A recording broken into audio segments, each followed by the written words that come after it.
Our presenter today is Jeff Gorder, R3 Continuum's Vice President of Crisis Response Clinical Services. Jeff brings over 29 years of clinical experience in behavioral health consultation and extensive on-site critical incident response to businesses and communities. He has directly responded to the September 11th terrorist attacks, Hurricane Katrina, Virginia Tech shootings, Tohoku earthquake and tsunami, the Sandy Hook, Orlando, and Las Vegas tragedies, and more. He regularly trains and presents on a variety of behavioral health topics and currently serves as an adjunct faculty member at Western Michigan University's MSW graduate program. Thank you for being with us today, Jeff. Thank you.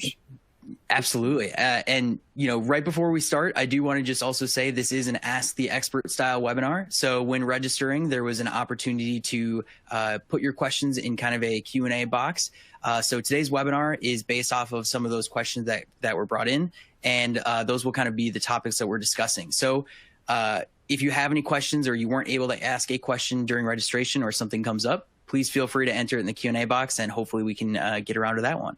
So with that, Jeff, I will pass it off to you to kind of get us started with today's webinar. Sure. No, thank you, Shane. And thank you to all of you taking this time to take a step back and to consider some of the issues, to think about the unthinkable, to think about times when crisis strikes the workplace and what businesses and business leaders can do to better respond to that. And certainly there's no lack of need for us to discuss this. And what I'm hoping to do today is just kind of review some foundational concepts, some principles that I think are useful to leaders regardless of the type of crisis, and to look at how best we can prepare and anticipate that. So, Shane, if you could go to the next. If we are on the second slide, if you want to, you might have to refresh there. I apologize. Technology, you gotta love it. There we go. Perfect. Thanks. So I want to begin with a number. Begin with a number, and it's 81,396. That is the number of hours an adult typically spends at the workplace. The number of hours spent engaged in work activities, over 81,300 hours. The only other human activity that comes close to that is time spent in sleep. And when I came across this, I was just struck by that, by the amount of time, the amount of energy, money, and attention afforded at work, and how much it comes to dominate it. And then I step back and I think about when a crisis strikes, for something that has this much time, energy, investment in, what happens when a crisis strikes? It has an outsized influence because of the prominence and the role that work plays for so many of us. And this stat, while it's perhaps an impressive number, I'm reminded of the quote that stats are simply numbers with tears wiped away. We're talking about crises at the workplace and how that impacts us on a visceral human level. Yeah, it's a pretty daunting number to look at, but you know, it makes sense when you think of it in the grand scheme of things. And when we first talked about this before we had this presentation, I was kind of thinking, you know, going through college, I thought, oh man, college takes so long, you know, getting through all these classes and everything. And it's just a drop in the bucket of the big kid world, you know? But moving on to our first question of today's webinar, you know, these last few years have taken a toll on my workforce. When will we get back to normal? So I think that's an understandable and obvious one. I think we've all, in the unexpected and unprecedented events of the last 3 years, we've all been kind of saying, when can we look back? When can we think ahead? And you know, it's not a surprise when we take a look at, in fact, this newly released report from Gallup, in which Every year, Gallup does a State of the Global Workplace report. They ask deep and penetrating questions to take the pulse of the global workforce, and they also break it down country by country. But the most recent one that was just released within the last 2 weeks highlighted, I thought, some interesting data. They asked the question, do you experience the following emotions a lot of the time? And they particularly asked a lot of it yesterday. And those were issues around stress, around worry, anger, and sadness. And what the report showed globally, across the globe, that we continue to experience stress, worry, anger, and sadness at higher than pre-pandemic levels. That this track, as you can see, sort of has a continual increase. And in fact, on that topic of stress, the US specific respondents put it at 50% higher than the 44% that globally is being experienced. And so I think it's just safe to say that that while there's certain ups and downs, the global workforce is continuing to wrestle with the emotional after effects of the pandemic, as well as the situations that strike each country or each region in a very specific way. Which brings us, I think, to some key concepts that I wanted to look at. It begs the question, what is normal? How do you define normal? Normal, I think it's safe to say, is a comfortable delusion. Normal is what we want it to be, even what we euphemistically look back through the perfect view of 2020 and say, why back then things were normal, because we selectively edit out all of the things that challenged us then. I don't think any adult goes through life and says, the vast majority of my life was normal, and there was never a challenge, and there was never a conflict or an issue that brought stress, worry, sadness, or anger to my life, as the poll reminds us. And I think it's important for us to sort of level set and recognize that, yes, the world has changed, as it always has, and as it always will. Change, as the old saying goes, the only thing constant in life is change. And so I think it's important for us to begin to challenge some of the concepts that normal means that nothing unexpected or nothing unusual happens. And I that reminded me of some central concepts that are often bantered around in disaster response and crisis management. And one of those is what's called a black swan event. A black swan event. And what that is that there used to be a way of thinking about crisis and disaster response that said, well, statistically, about 1 out of 1,000 swans, most swans are white, about 1 out of 1,000 are black. And that led to the idea that, if we apply that in a crisis setting, it's like, most of the time things go well, things are normal, things are predictable, and then every once in a while there is that out of the norm, out of the usual, unexpected occurrence. And so we kind of wrapped it used to be standard practice to wrap our minds around, well, how realistic do we think that might happen? How close might that happen? And so that led to a certain sense of complacency, a certain kind of, let's play the odds. We're going to roll the die. And I don't think any black swans are going to come out today. It's just going to be 1,000 white ones as usual. Well, what is more current in best practices around disaster and crisis management is to think of it more in terms of gray rhinos. Which is to say, okay, there's no point in looking for pink rhinos or looking for blue rhinos or purple rhinos. The reality is most rhinos are gray. Most rhinos are gray. The question isn't what is the rarity of the rhino. The question is how many are in my vicinity.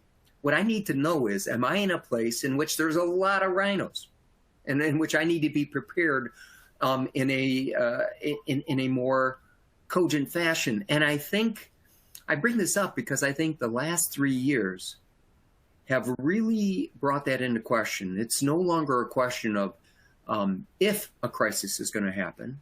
It's a question of when will it happen? How many are going to happen? How long will they last? I think that's what we've had recalibrated for us. It's not the occasional rare black swan. It's we're getting caught by a stampede, and it's time for us to prepare in a fashion that speaks to that. Now, that is immediately met, particularly in business circles, particularly in those in the business continuity world. It brings up, again, a second key concept, what's called the preparedness paradox, which is to say, well, what is the right amount of time, money, and energy that I should spend on being prepared? And the interesting thing is, if my preparedness plans go well, then nothing happens. And it suggests, well, was that wasted time? Was that wasted money? My goodness, I think that probably the big example of that, for those of you who remember, the whole Y2K challenge way back in the day, when we thought, oh my goodness, is this going to be a global collapse? Is the world going to stop? Are we going to go back to prehistoric times because of that? And it turned out to be a very minimal issue. But what most people don't realize is that it was a minimal issue because a lot of people spent a lot of time investing a lot of energy in making sure that the worst fear didn't occur. It's not that there was nothing to be worried about. It's that plans were enacted that made sure the event was a non-event, which often leads people to say, well, then why did we do it? Was that wasted time? No, the preparedness is never wasted time. It's about managing the consequence when the gray rhinos come running by. And so that brings me to the final concept. And please, I apologize right ahead here. I am not in any way being flippant, dismissive, or minimizing the impact, but it is, again, a common phrase in disaster management and crisis response to say, you know what we need to do is assume the boom. We need to not just think, oh, it's not going to happen. We need to assume it's going to happen. Assume the boom, and then make our plans based on how, if so-and-so were to happen, how would we effectively manage the consequences? What can we, as employers, as responsible business leaders, do to assume the boom, to think that this is going to happen and have realistic plans in place to help me respond to it when it does occur? I love the analogy about black swans and the gray rhinos. I think that's great to kind of put it in just like normal terms to understand. But I did have a question for you. Well, I guess a question and a little bit of a story. So I've heard, going to conferences and things like that, we've talked to quite a few people, and we recently spoke with somebody that actually, they didn't assume the black swan. They kind of said, oh, we're a small company, that will never happen to me, something like a workplace shooting or something. Well, about 2 years after that conversation, they came back and said, it happened. There was a shooting in our workplace. An employee came back, and, once they were let go, and it's something that obviously they weren't prepared for, because they said, oh, it'll never happen to me. So I think that's like a very real one. When I kind of heard that, it's like, wow, that, it's easy to say, like, always to be prepared and to, all that, but to actually hear a story where somebody kind of dismissed it and then it actually happened, it just spoke a lot to me. But following up on that, I did have a question for you about kind of preparedness and everything. Would you say it costs the company less to be prepared for something like this than it would be to react to something like that? Like if it were to happen? Undeniably. And that it's going to cost more to scramble and to try a variety of things, some of which may not be effective, some of which may waste your time and money in responding to it, than in having a plan. And to your point, I totally understand it that a small company might say, well, listen, that's not going to happen here. That won't happen here until it happens here. And then even for a smaller company, it's going to have an outsized impact because a blow like that can have, can literally threaten the sustainability and viability of a company. And so efforts spent to prepare for it are well spent. That is pennies on the dollar when it comes to thinking about what would happen if a real event occurred. And I think the flip side, previously I used the term that normal is a comfortable delusion. And I would add to that, denial is an understandable, is also understandable. It's an understandable delusion as well, because it's like, no, it's not going to happen here. That doesn't occur here. That happens to big companies. That happens to other places, to other communities. That was most recently in the shootings that occurred in Highland, Illinois at the 4th of July parade a few weeks ago. That was one of the, as I was reading reports and statements of people afterwards, this kind of thing doesn't happen here. It happens everywhere. It can happen anywhere. And that's, again, the difference. I think that's a great illustration of the difference between a black swan and a gray rhino. It's not a question of, well, are we the 1 in 1,000? No, it's about how do I prepare for the rhino when it comes. Yeah, absolutely. And I think the last thing, and I know we're still on the slide, but the last thing, just to reiterate too, I feel like, the companies that are smaller and things like that, they say it's not going to happen to me. It's, it doesn't happen to us. It happens to the big companies. And it's kind of a morbid thought to think that it could happen. And I think that could be one thing too. People are, they don't want to think about something like that happening. But like you said, it's clearly worth it, for the company, for the well-being of employees, for the safety of everybody, to be prepared for that. It's incredible the difference that it truly makes. Well, if we bring it into a very personal and private sort of perspective, but each one of us is challenged with, okay, how much life insurance should I get? What kind of healthcare insurance do I want to have? What kind of access to healthcare? Now, is that, how often should I go to the doctor and receive a checkup? And that in a personal healthcare sort of sense, I go on a regular basis to see my doctor. I ensure that I have adequate healthcare coverage. I have life insurance to plan for my loved ones should the worst happen. Now, again, do I like thinking about those things? Do I want to dwell on the thought that I might get sick or that, a fatality may be in the future? Of course not. But I take those steps on an individual standing because that is preparedness. And if something were to happen, I want to have a plan in place, a physician I trust to help me manage the consequence if I were injured or if I got sick. And it's exactly the same thing from a business continuity perspective. Having realistic, reasonable plans where I assume the boom, where I need to think about the unthinkable, but be prepared so I can manage the consequence when it occurs. Absolutely. Yeah. Thank you for bringing that too, because that's, you're spot on. Moving on to our next question, what steps can employers take to respond to a disruption? Yeah, I think that's, again, that's kind of getting to the heart of the matter. And I really appreciate that because that flows pretty naturally from our first one. So if we start with the assumption that crises will occur, how can I, as a responsible business leader, take some steps? And it begins with the concept of engagement. Engagement at the workforce is a very prominent concept and one that is frequently looked at and analyzed, that particularly from large-scale employers, mammoth ones to a mom-and-pop shop with a few, that being able to understand, influence, promote, encourage worker engagement is a hot-button issue right now. And part of that is for two reasons, because an engaged workforce is protective.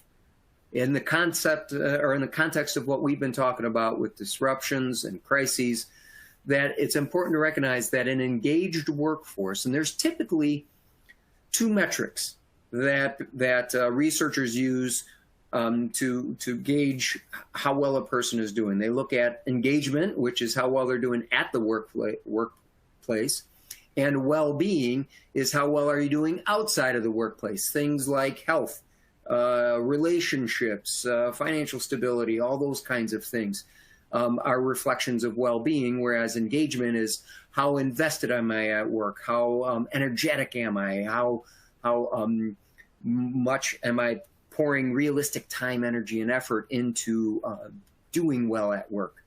And the key thing is, and what's so fascinating about this research, is that we tend to think of engagement as the workplace, well-being as at home. The research is absolutely clear that they are mutually influential, that what happens at the workplace affects what happens at home, and what happens at home obviously is brought to the workplace. I bring myself to work. And so concerns I have with other issues are going to have an impact. And so both of them influence each other. And we have to look at the both to understand the whole person, the whole individual. Now, what is so cool about that is that I think the research showed, and this is more recent research showed that engagement influences aspects of well-being beyond what we think. So you might think, well, if I'm happy at work, I'm going to be happy at home. True. But it's also true that if I'm happy at work, I tend to be more healthy at home. My relationships are stronger at home. Obviously, my financial stability can be better at home because I'm engaged in meaningful work. It's a fascinating thing that I think most employers are unaware of, the outsized impact that they can have in both spheres. The more I promote engagement, the more it spills over and enhances the well-being of that individual, and also makes it easier when they are having trouble to be able to focus at work. So if they're having difficulty at home, they could focus at work as well. And so employees that identify as thriving, the characteristic of not just muddling through, not just enduring, but actually thriving, growing, vibrant. And that is, again, research tracks that. Employees who identify as thriving, who have both high engagement and high well-being, report greater confidence in managing the unexpected. It gives them greater buoyancy, greater ability to take the hit when the hit comes, and I bounce back quicker, more effectively, i.e. resilience.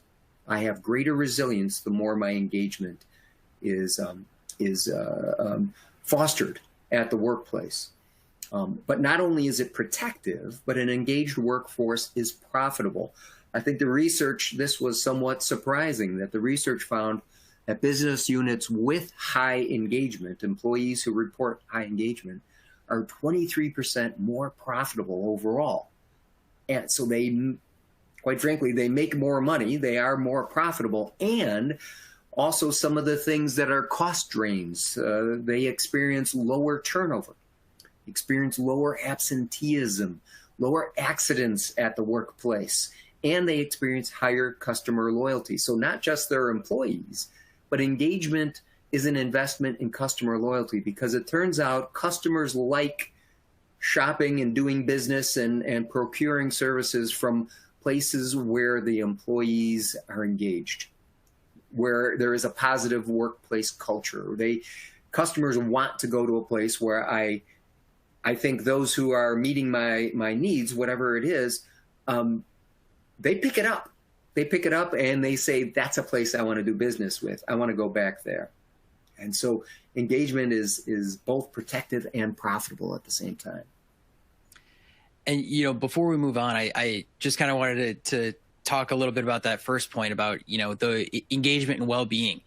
And I think that you mentioned it a little bit, but it could be anything that outside that it affects you inside. It could be, a family pet is sick, or it's a loved one is they're sick, or they just passed or something like that. That can totally impact how somebody does at work. And then when they go to work, if there's no support, no engagement, nothing, it's just like they're clearly not going to feel appreciated or supported by that company, and then it's not going to reflect, right? I think that's a great observation, and really again makes it very, very real to so many of us, that okay, those issues at work, I am not holding my employer responsible for the death of my pet, or for an ill loved one, or for a situation that occurs in my, among my friends or in my neighborhood. But what you highlight, what is implied in it, and it's nuanced, but it's powerful, is that the engagement I have at work is sustaining. It gives me more energy. It gives me more bandwidth to be able to manage those things in my outside of work life, because the workplace is providing an engaged, energizing environment for me. So it's that it's not that the manager directly impacts that what I do with my pet, but he provides that opportunity. Workplace is functionally resilient, which is to say, when I have success at work, it breeds success in other areas of my life. When I'm able to confidently do something at work and feel that my efforts were worthwhile and engaging, that spills over. That gives me confidence. Well, maybe I can also manage these other things in my life. And so it is a core bedrock element that is so often overlooked. And it's why I want to highlight that leadership really plays an unexpected and outsized role in promoting not just engagement at work, but well-being at home. And I think that's perfect into the next slide, talking about leadership and, really getting into the nitty gritty of things. Exactly. And so leadership really is the key, as you've sure picked up already, as I've been talking about, is that, and one of the, again, I'm looking at research. I want this all to be grounded in research. And one of the largest surveys recently on burnout, which I think we can disengagement is certainly an aspect to burnout. They identified that of all the reasons that people say, here's what fuels my burnout, here's what fuels my disengagement, far and away, the number one contributor was feeling unfairly treated at work. Unfair treatment at work, closely followed by lack of manager support.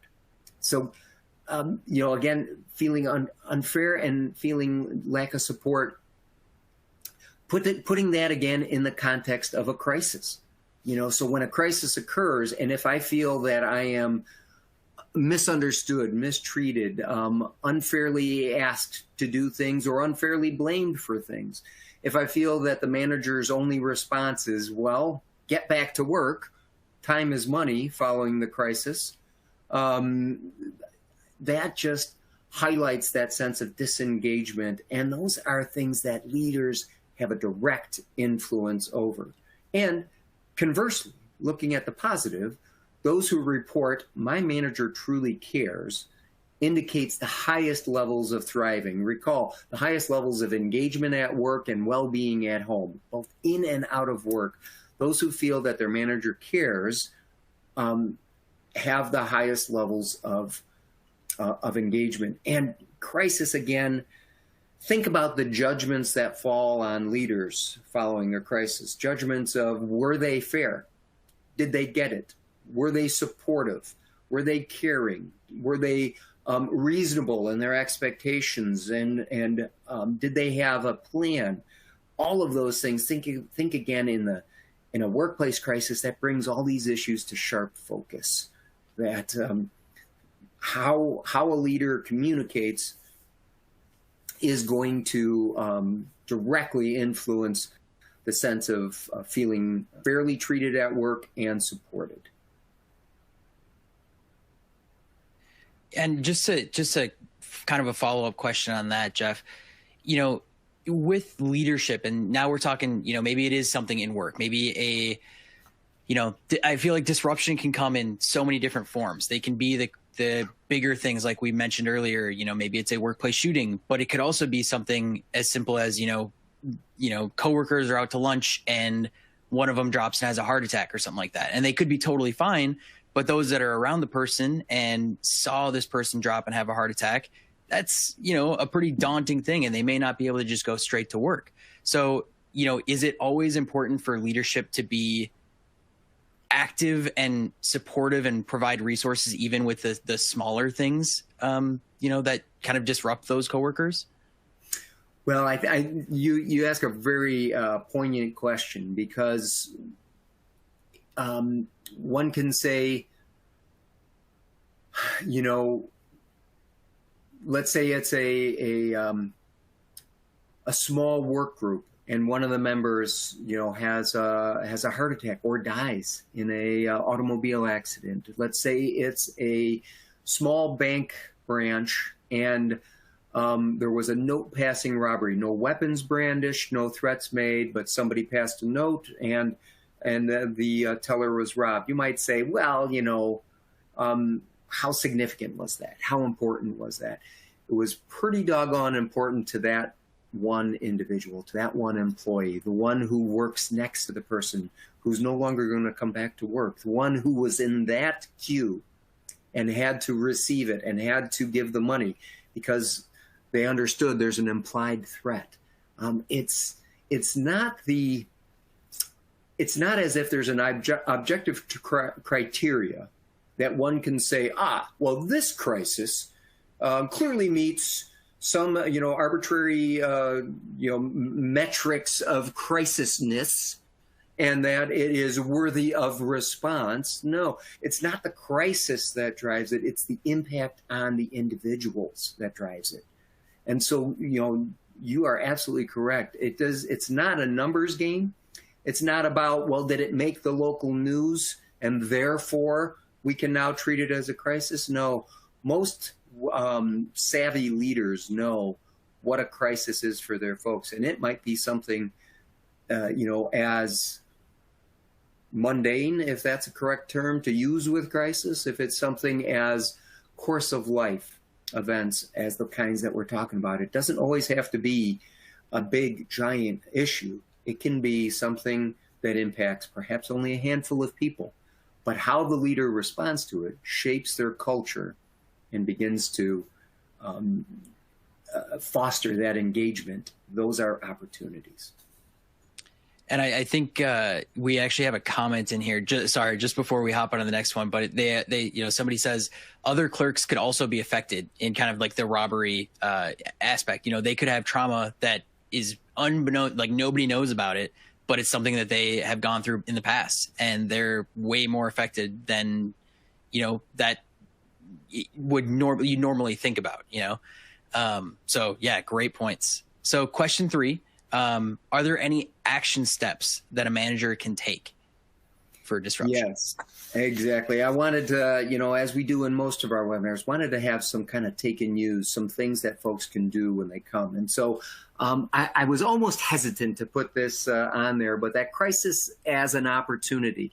And I hesitated because I don't want people to think that, hey, great, a crisis, woohoo, now I can really take advantage of this. No, not at all. And it's somewhat of a tired euphemism. It was big a decade or two ago, but it is still what I wanted to emphasize, that this is where a culture is shaped.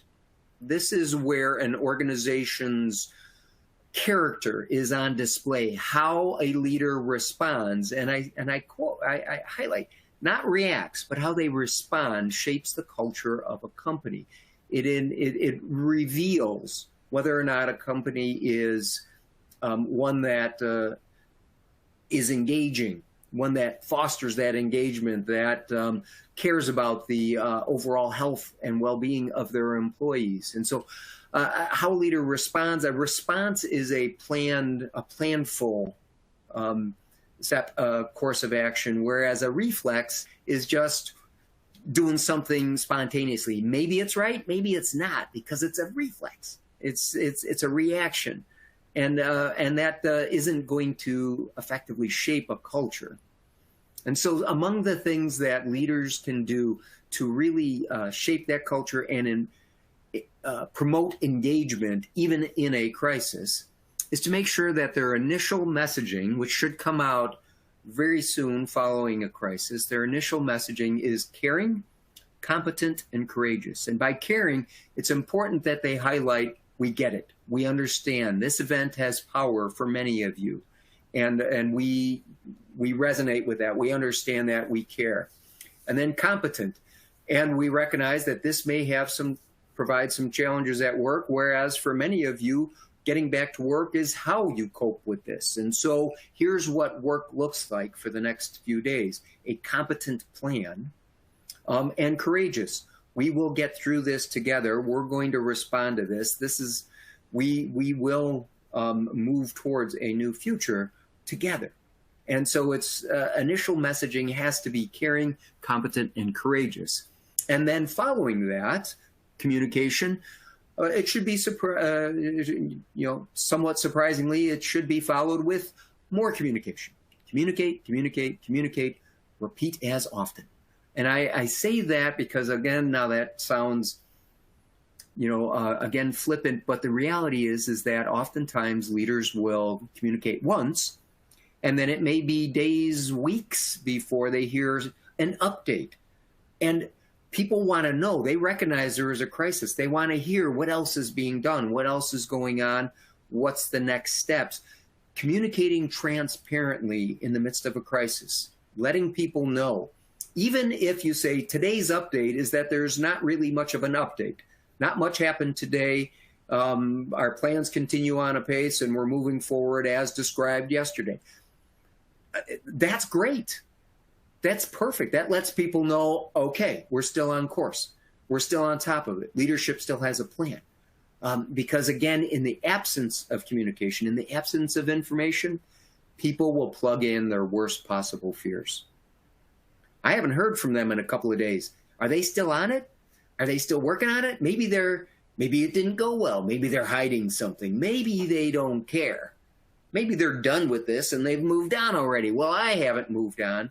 And you can see how effective, regular, consistent communication, transparently delivered, settles the work group, provides that reassurance, and empowers them with knowledge. Knowledge is power.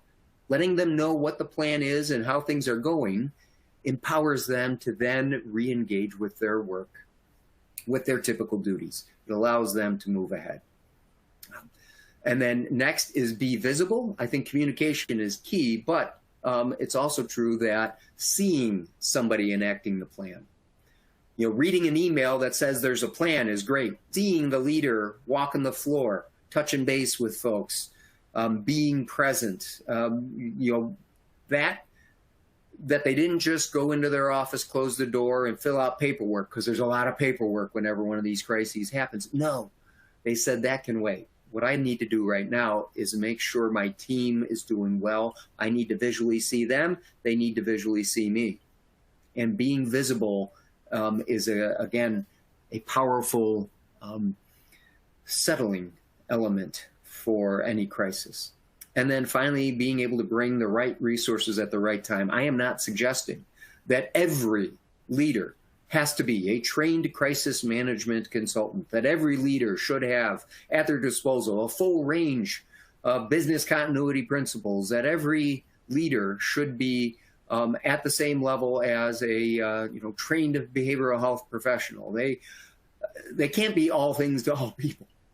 And so a wise and savvy leader, aside from communicating, one of the communications may be, and we are bringing in the right resources at the right time to help us move forward, help us all care in the right way. I have a couple of follow-up questions on this one, and they may be answered throughout. But at the very beginning here, with initial messaging, you mentioned it's important to do that in a very quick manner. Can you go a little deeper? Like, what would maybe occur if, say, something happens and a company waits, 2-3 weeks to even begin that communication? And, that's a great question, because so often that happens. Leaders might say, well, listen, I'm going to wait until I have a full understanding. until an investigation has happened and I really get it, I understand, and then I'm going to share with my team all the facts that we discovered. That sounds great on paper. But as I said, in the absence, in that intervening time, with no messaging from leadership, people will plug in their worst possible fears. Oh my goodness, this thing happened. Are they on top of it? Do they know? Do they care? Do they have a plan? And it's going to spiral out of control. So being able to respond within 24 to 48 hours tops, typically within the first 24 hours, a leader wants to get a message out that says, and it can be something like, it is with sadness that I inform you that X has happened.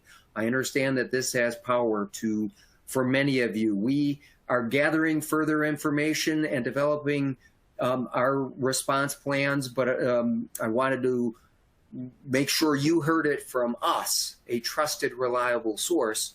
Then I started getting texts and information off social media that let me know. So simply acknowledging that the event has happened and that we will be communicating with you continuously as we go forward, that in and of itself is often enough.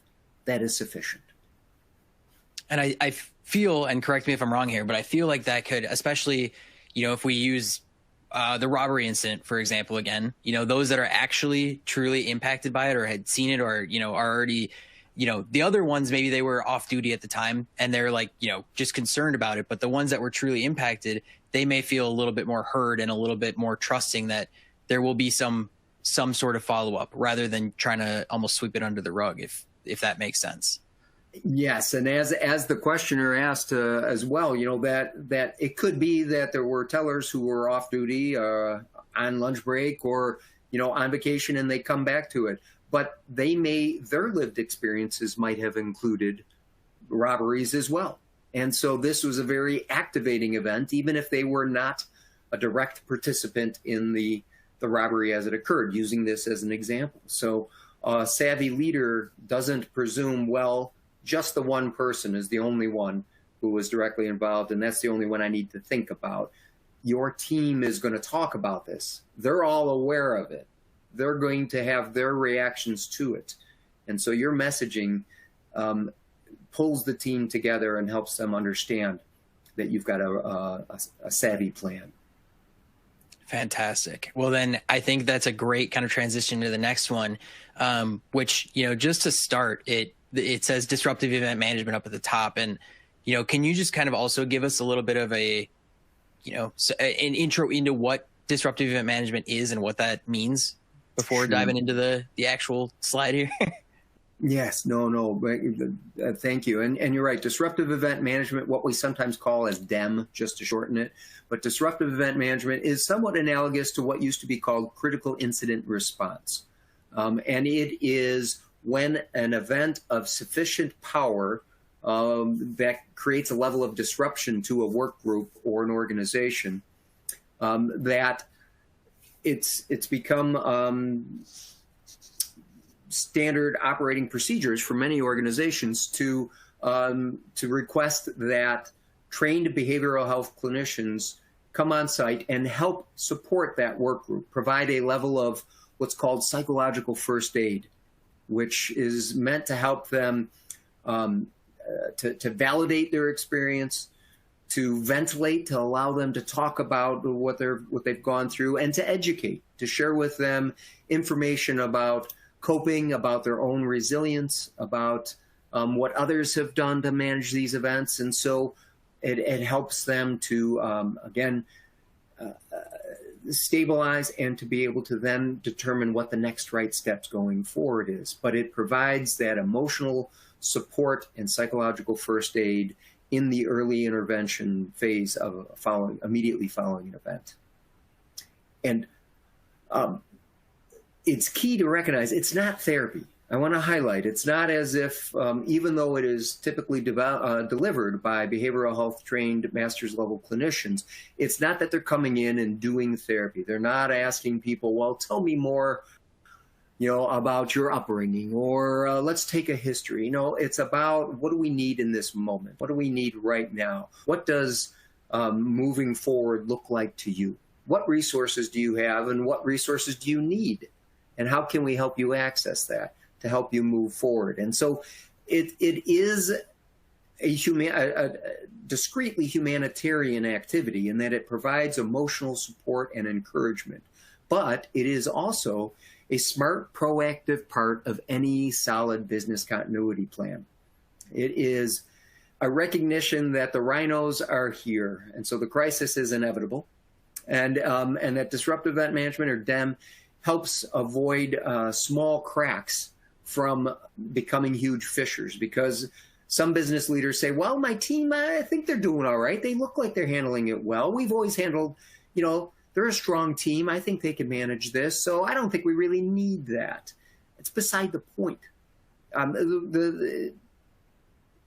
It sends the message that we get it, that we care, that we view you as valuable, and we are going to provide every resource possible for you.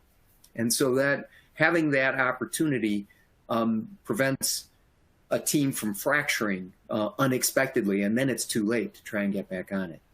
As I said, it supports employee organizational resilience and gives them additional strategies, including highlighting resources that might be available to them, including through their employee assistance program. And that for many organizations, a well-integrated employee assistance program partners with disruptive event management providers. It allows, that is often where it is delivered on behalf of, and that EAPs play a role for the ongoing care for folks who may need additional support going forward to help them in their reintegration. And so a well-organized, well-integrated EAP plan is part of that.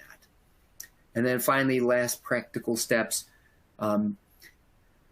DEM, disruptive event management, is a supportive intervention that is delivered both on site. So we directly send the counselors. When you hear in news reports when they say, and counselors were on hand to support those impacted, that's what we're talking about.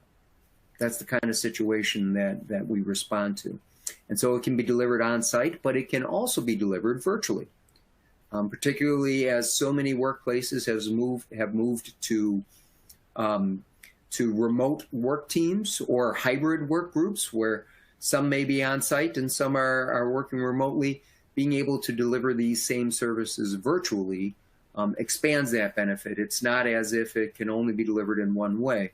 We've developed protocols and practices to do that. But what is key is that when companies develop it and deliver it as a standard operating procedure following a crisis, one of the key benefits is that it reduces stigma.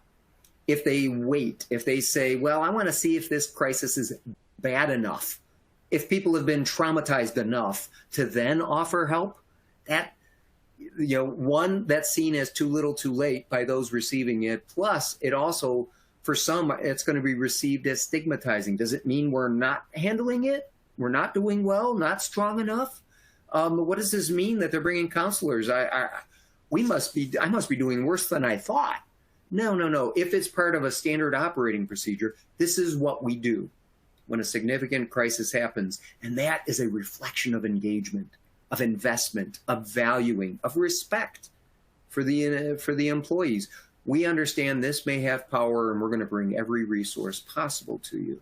And it reinforces that culture of health, instead of thinking, well, you may get it, you may not. I don't know. We'll see. We'll see if it gets worse. That's a recipe for further disaster on top of disaster. Absolutely. I think, it looks like we've got about 10 minutes left or so. Do you want to, we do have questions in here. And it looks like we've got some more coming through. You want to give your kind of the closing slide or closing thought slide first? All right. Let's run with that. Yeah. And I think, I think it's just helpful. I know we've again been talking a lot about crisis, thinking about the unthinkable, talking about something none of us wants, none of us likes to anticipate, and that we all realistically, understandably hope doesn't happen, but we need to be prepared for it. And we've talked a lot about leadership, about how leadership's role in engagement and how that is part of an effective response. And so I wanted to end with this thought from Rear Admiral Grace Hopper, one of the leading thinkers in the military in the last decade or so, is that she said, "You manage things, you lead people." And I just highlight that these are not abstract concepts that we're talking about. These are not principles removed from a human experience. We're talking about people. Every crisis is a human crisis. And how you lead says more about who you are and less about what you do. It's more about, how do I bring myself to this situation? And that is what fosters engagement. That is what inspires loyalty. And that's what helps people be led through a crisis. So if there are any questions, willing to take those? Yeah, absolutely. So we do have 8 minutes left. So if you've got any questions, feel free to enter them into the Q&A box. We've got a couple right now, so hopefully we can get to any that are coming in at the moment. But our first one, I think, is actually based off of that last slide. You mentioned that DEM can be available, virtually. And the question is, if a leader has employees, in multiple places all over the country, or working remote and everything, how can they support them virtually? Now, I know we've mentioned communication and being able to send emails out and everything, but when it comes to that topic of maybe even be visible, is that something where they call a meeting, or they just pop into a few meetings here and there, or what would you do as a leader in that situation? No, great question. And I think it comes down to, whatever you do it intentionally. So let's think this through. It could be that my work team is primarily remote, so I am intentionally going to make sure that I reach out to each one of them following this event. Hey, I'm touching base with everybody, checking in with all folks, and I want to find out how you're doing. Don't just say, well, I'm only going to reach out to the 1 or 2 people who I think might be impacted, and you're inevitably going to miss people who perhaps are unexpectedly impacted, or are impacted because this reminds them of past events, or because we didn't know how close they were to the deceased. Nobody really understood that, and they're having a very powerful reaction. So whatever the leader does, they should do it intentionally. Reach out to your teams. If you schedule a DEM group opportunity, say, I want my group an opportunity to talk together, and we do this virtually, make sure that everybody knows about it. Make sure that folks are allowed to take the time off to participate in the group, so that they don't think like, yeah, right, if I were to step away and take part of this group, is that going to be reported back, or is that going to be seen as me shirking responsibility? Absolutely not. It needs to be highlighted as a sincerely and freely offered opportunity. We want folks to be able to talk together. Make sure it is promoted with equity among all of your employees.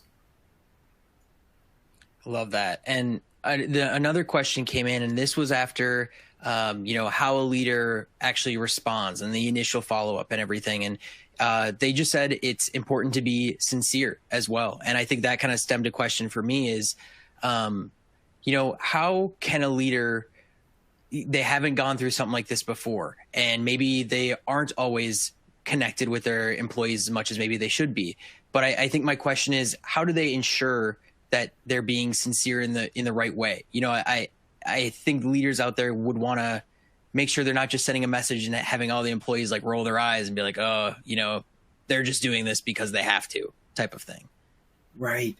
I think, the questioner hit it right on the nose, that people are expecting authenticity. They're expecting sincerity. They're expecting you to be real at this moment. And now for a lot of leaders, they mistake that to mean, well, I'm in a leadership position, so I need to be all leaderly right now. I've got to be, the direction here.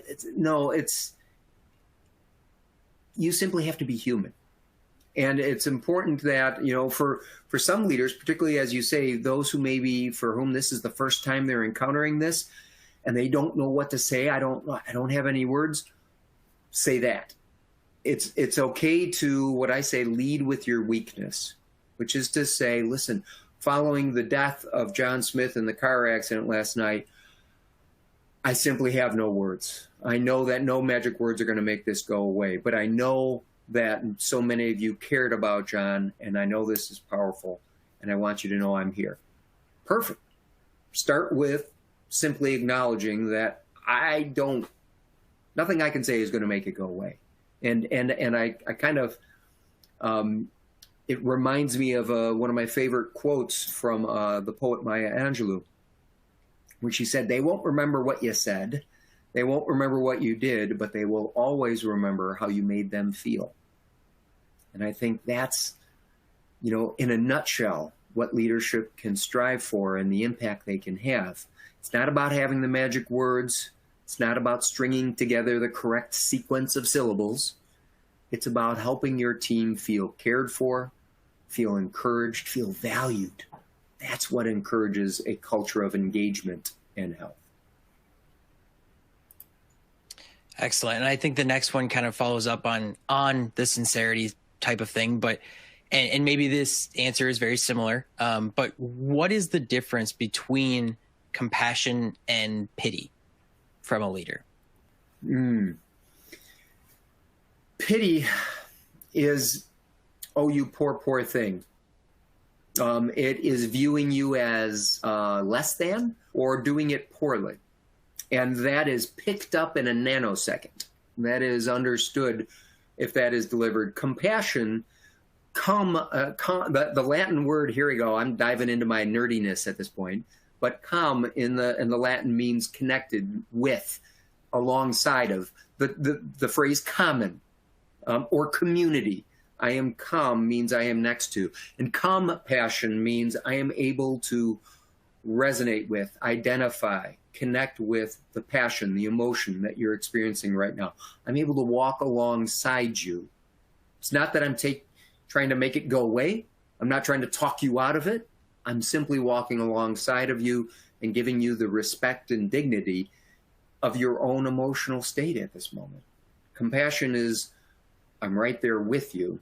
Pity is, you let me know if you need something, because pity is that you're clearly not doing it well, and I really don't know why, but hope it works for you. And so it's a vastly different experience.